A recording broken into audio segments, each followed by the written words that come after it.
This time of year is rather exciting for football fans. Training camp opened this week. Not real sure why they do it that way, but it's the hottest time of the year, and real football fans think you got to play football in this kind of heat. I can remember those years back, it's been far too long, when we would get ready for high school football during these days. And it was sort of a badge of honor to fall out on the field with heat exhaustion. To just kind of pucker up because your body needed water, and for people to laugh at you because you look like a fish, and your skin to go pale and to be carted off. It's sort of this round of applause. There's a real warrior right there. No, that's a real idiot is what that is. But there are all these maxims that we learned as we prepared for football. No pain, no gain. I can remember my 9th grade football coach, Coach Mike Fields. And I remember 9th grade, we had a new head football coach, Joe Cluley, and he had brought a new attitude to the football program. And it just sort of, I think, unleashed all that was inside Coach Fields, and he loved it. And there was this idea that we had this sort of this military mindset. Everything was about discipline, self-discipline, and getting your body in shape. And we were to be in front of our lockers with our hands behind our back and our chest out and our toes pointed straight and ready for practice. And then we'd go practice, and we would run before, and we would run after, and we'd run during. And I remember as a freshman, and I've told some of you, when I was a freshman, I was about 5'5" both ways. I was sort of a Oompa Loompa. And I remember that first day of practice. And everybody loved Coach Fields. He'd been coaching for 11 years, and he was the great Coach Fields. And we practiced, and we got done, and he made us run like we had never run before, which didn't say much because we were freshmen. We had not run much in junior high. And we thought we were going to die. And we were dragging through. We got to the goal line, and we stopped, and we're bent over, and some laid out. And Coach Fields yelled out, "Men, it's great to be alive." I said, "Yeah, because you're not running." Every day after practice, he would run us. And we ended up having a far better season than we had ever imagined because we had disciplined ourselves. Every day, when we're sucking wind and miserable, man, it's great to be alive. Little did we know, but toward the end of the season, that was going to be his last season to coach. We won the final game that he coached, and we carted him off as best we could as little freshmen, moving our coach along, but began to put in our minds the beauty of self-discipline and how that does affect you and how it does make you better. And then I began to realize it's all echoes of Scripture. But I've also realized that there are times where we can take some ideas and we can distort them. And we do that, I think, very often in the area of giving. I've entitled today's message, "Hurt So Good," and I want you to join me in 2 Corinthians chapter 9. 2 Corinthians chapter 9. If you've got a pew Bible, 2 Corinthians chapter 9 is on page 1379, 1379. I've entitled today's message, "Hurt So Good," because actually I think that's a bad idea. There are many times you'll hear TV preachers who will ask for your money.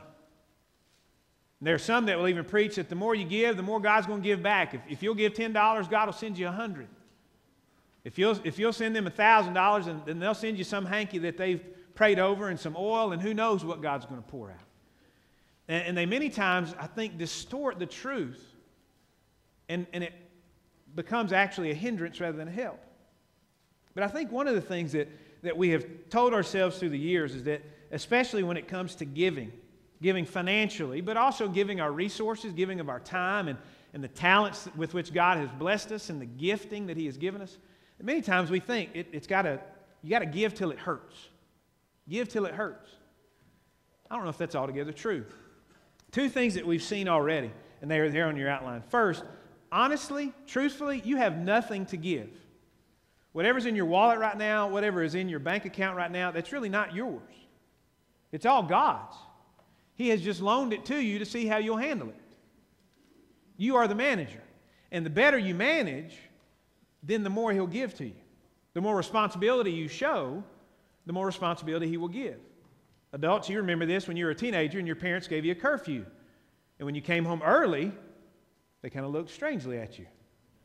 But then they thought maybe there's a little trust, and they might extend that curfew, and you built up the trust. And that's what God's doing, saying, I own all this. None of it's yours, but how are you going to treat it?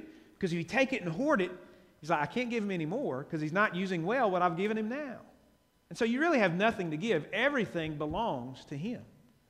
And so when we talk about giving, it's not about how much can you give and how much can you impress God. It is about how much has God given you and how are you willing to use it. We saw it in 2 Kings chapter 6 and 7, a very tragic story of God's people being besieged and them being hopeless until some lepers left the camp and found everything they had ever longed for. And we looked at this idea that if we really want the most from God, we're not going to be the solution. We're not going to be able to find our way out of our problems. Rising gas prices, there's really nothing you can do. Rising grocery prices, you can gripe about it, but it's not going to make them go down. And so as you try to figure out how you make your income last until the end of the month and how you switch things around, God is still a part of all that mix. And so you have to realize none of it's yours. Everything belongs to him. And so you give up trying to fix it and you give in to his plan and say, God, what do you want to do? And so then we saw last week this second idea, that giving is a matter of personal maturity and character. And we were in the same book, 2 Corinthians, but we were in the 8th chapter. Today we'll be in the 9th. And Paul was talking to his friends, and he said, really, giving is not at all about the amount that you give. It's not whether you give by cash or whether you write a check or if it's debited automatically from your account. It doesn't really matter what's on the giving statement at the end of the year. It is a matter of what God is doing in your life, why you give, how you give, and what God is doing in that process. And so Paul continues that idea here in this 9th chapter. He's writing to his friends in Corinth, and he is urging them to give. They had promised a year before, Paul will give to that offering. We know those people are in need, and so we'll give. Well, now they've had a little time to think about it, and they're afraid that maybe their mouths have written a check that their offerings can't cash. And Paul is saying, you promised this. Emotionally, you were into it, and God is calling you to do this. And so don't back down now simply because you've had a little time to think, because many times in our thinking, it overrides our faith.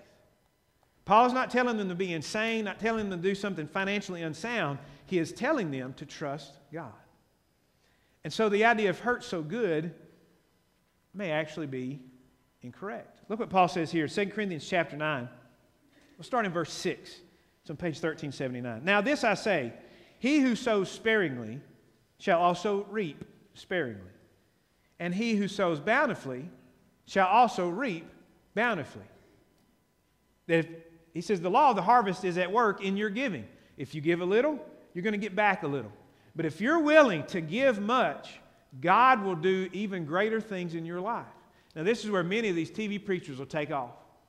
And they'll say, if you will sow much, then God will allow you to reap much. That's true, but it may not be in the way they're talking about it. You may give $10, you're not going to get back 100. You may get 10 friends with $10 who'll do $10 gifts for you all through the year. You may give $10 to the Lord and God multiplies your time, or God multiplies your efforts, or God allows you to use your gift in a way you've never used before. God doesn't allow you to reap money just because you've sowed money. God allows you to reap his presence and his blessing. So don't give just thinking you're going to get it back. I'll give you, for instance, in my life. Not long after we had moved here, we still had some commitments, some prior commitments that we had made financially. And I said, God, I feel compelled to meet that commitment, that pledge that I had made. And I've got this money, and I'm going to give it because I made that pledge to you and to those Christian brothers and sisters. But God, I'm going to be honest. That money could sure come in handy right over here. And I know you'll take care of this when it's time. So I gave it. I said, God, this is money I promised. This is money that you've given. I'm going to give it there, and I'll never see that again, but I sure could use it over here. A month later, get a phone call. Brother David, you got any needs right now? I said, as a matter of fact, I do. I told him about it. He said, wow, I'll send you a check tomorrow. It was the very same amount I had given in that pledge. Very same amount. Did I know it was coming? Nope. Did I give it cheerfully?